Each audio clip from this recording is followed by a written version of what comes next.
Salut tout le monde, c'est l'investisseur, j'espère que vous allez bien. Aujourd'hui, une nouvelle fois, on va parler du restock Pokémon parce que regardez ce que j'ai trouvé tout à l'heure. J'ai des nouvelles petites infos. J'espère que cette petite vidéo va vous plaire. Donc voilà, on est parti pour parler de tout ça. Juste avant de passer du coup à la suite de la vidéo, je voulais vous parler du coup du serveur Discord. Ça fait plusieurs jours maintenant qu'on en parle dans les vidéos et du coup ça y est, c'est lancé. J'ai créé le petit serveur. Pour l'instant, on n'a qu'un serveur, ça va être Pokémon. Je vais en rajouter plusieurs. Je vais mettre conseils, enfin pas forcément conseils, mais investissement. Je vais mettre mes investissements, je vais mettre vos investissements. Enfin, je vais créer voilà plusieurs serveurs. Je vais en mettre un, ça va être sujet de vidéo. Comme ça, si vous avez des sujets de vidéo que vous voulez que j'aborde, pourquoi pas, je vais en mettre un, ce sera FAQ.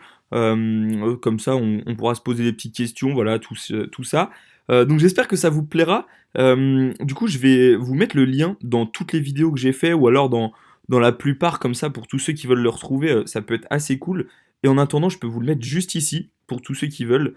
Donc ça va être le lien du coup Discord pour l'instant. Il faudra le changer du coup tous les 7 jours, si j'ai bien compris. Et du coup, j'espère que ça vous plaît. Donc n'hésitez pas à le rejoindre. Pour l'instant, bon, bien évidemment, il y aura pas grand-chose dessus pour l'instant. Mais je pense que d'ici lundi, je commencerai à poster des petits trucs. Pour l'instant, je vais plus le mettre en forme, mettre des petits trucs. Et du coup, voilà. Je pense que ce sera aussi ici qu'on pourra faire les futurs concours. Donc n'hésitez pas à le rejoindre. Ça me fait super plaisir si vous pouvez participer sur ce petit serveur Discord. Allez, je vous laisse avec la suite de la vidéo. Alors déjà pour commencer, tout à l'heure je suis allé en boutique, enfin ce matin du coup, parce que là je tourne la vidéo milieu d'après-midi et j'ai trouvé, donc par pur hasard, une petite valisette Pikachu. Donc ça j'en voyais plus, je sais pas si par chez vous il en reste dans les magasins, mais par chez moi il n'y en avait plus. Donc c'est du restock ou alors c'est un fond de stock, je sais pas trop. Et une display, alors la display, je vous avoue qu'en ce moment j'étais un petit peu en train de rechercher dans les bar tabac autour de chez moi parce que souvent, il y a des bar tabac qui reçoivent un petit peu en retard ou alors qui reçoivent pas du tout. Du coup, tout à l'heure, je suis allé faire un petit tour de tous les bar tabac du coin et il a été voir dans la réserve et ben, il lui restait une display. Donc, je sais pas, pareil, si c'est du restock ou pas. En tout cas, j'ai redemandé des infos parce que, comme vous le savez, il y a eu la sortie des ETB Évolution Prismatique et c'est ce qui a amené du coup un petit peu la discussion avec les vendeurs. Et donc j'ai pu me permettre de leur demander en fait un petit peu ce que eux ils avaient comme info sur les futures séries du coup qui allaient sortir, sur ce qu'ils allaient recevoir, sur ce qu'ils avaient commandé. Il y en a beaucoup qui reçoivent des items Pokémon un petit peu toutes les semaines, mais ils savent pas vraiment. Souvent c'est du mascarade et du couronne stellaire. Hein. Je sais pas si c'est pareil par chez vous, mais on a souvent des petits retours de boosters ou des petites à la limite. Des fois c'est des tripacks, mais c'est vraiment très rare. Là, j'ai eu un restock de tripack Fable Nébuleuse. Je sais pas combien il en reste, mais c'est vrai que c'est assez affolant cette série. Elle a été imprimée, j'ai l'impression, 20 000 fois plus que Evolution Prismatique. Du coup, c'est un petit peu dommage parce que c'est vrai que c'est des séries qui sont moins intéressantes et pourtant, c'est celles qui sont le plus imprimées. Des fois, on a l'impression qu'ils font un petit peu exprès. Donc bizarre, mais bon, c'est pas grave.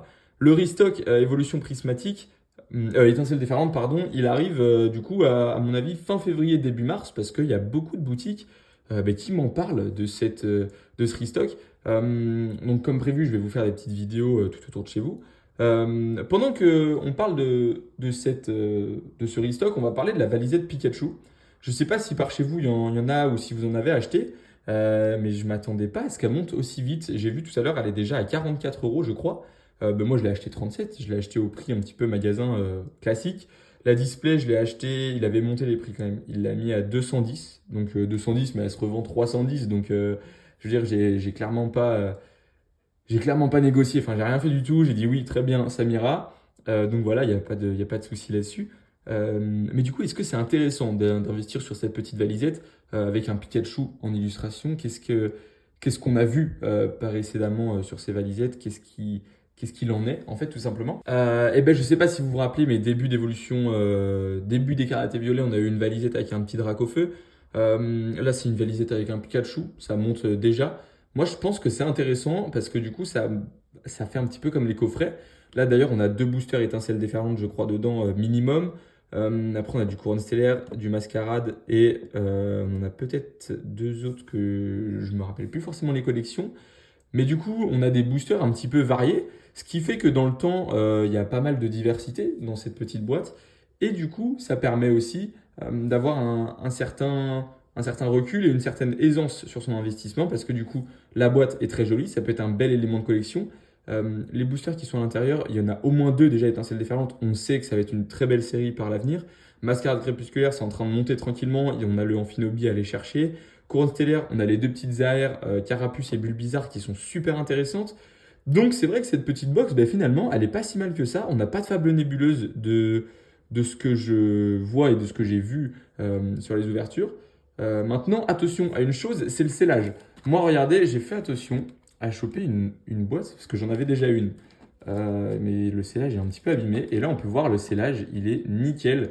Il n'y a rien du tout. Donc, super content de ce petit achat. La petite display, c'est pareil. Scellage parfait, mais ça, c'est pas non plus c'est pas super grave de toute façon. Donc voilà, de toute façon, une display, c'est une display. Quoi qu'il arrive, ça monte. Il y a des scellages plus ou moins bien. J'ai vu dans une vidéo, on va parler un petit peu de tout dans cette vidéo. J'ai vu dans une vidéo, on m'a demandé les petits trous sur les ETB. Est-ce que c'est normal? Des fois, on a des petits trous d'un millimètre, un petit peu, on dirait que c'est fait au rouleau, un rouleau à pic. Ouais, c'est normal. En fait, je pense, pour pas qu'il y ait de condensation. En tout cas, moi, c'est ce que j'en ai déduit. C'est pour pas que le TB soit un petit peu humide et que ça se détériore dans le temps. Ça fait un petit peu d'aération comme ça, vu que c'est du carton en fait. Par exemple, sur ça, ils le font pas quand c'est des boîtes en métal. Donc, je pense que c'est pour ça, mais rien de bien méchant, hein. Il y a pas de souci. Si vous investissez et que vous avez des petits trous dessus, de toute façon, il n'y a rien de bien méchant. C'est si vraiment il y a des gros trous, si c'est déchiré, là, ça peut être contraignant. Et dernière petite info que j'ai, au niveau du évolution prismatique, il y a énormément pardon, de magasins qui n'ont pas reçu les ETB. Du coup, qu'est-ce qui s'est passé avec ces ETB évolution prismatique? Eh ben, c'est qu'elles arrivent que, certaines, qu'il y en a qui arrivent que le 27. On sait que les ETB, elles ont été avancées, mais il y a des magasins qui vont recevoir vraiment que fin février. Donc attention à ça, on va avoir plusieurs vagues d'évolution prismatique. Il y a aussi une petite théorie qui dit que le rappel des ETB, en fait, là, c'est les ETB uniquement qui ont été rappelés, qui ont été vendus, et il y en a d'autres qui pourraient potentiellement arriver. Ça, ben, c'est à vous de vous faire votre propre avis sur ça. Est-ce que vous pensez oui ou non que ça risque d'arriver? Moi, je pense que c'est possible. Je veux dire, pourquoi pas? C'est vrai qu'on a eu des stocks très limités, on s'attendait à beaucoup plus. Un petit peu déçu d'ailleurs des stocks, mais c'est pas grave. En tout cas, voilà, c'était juste une petite vidéo très très simple pour vous parler du restock étincelle déferlante qu'il faut faire très attention dans les magasins. Ça commence un petit peu à arriver, donc pourquoi pas aller faire le petit tour des bars tabac, aller faire le petit tour des Auchan, des Carrefour, tous les magasins de jouets, voilà. Donc c'est super intéressant. Donc voilà, moi je vous laisse tout simplement avec cette petite vidéo très très simple et puis à la prochaine. Allez, salut!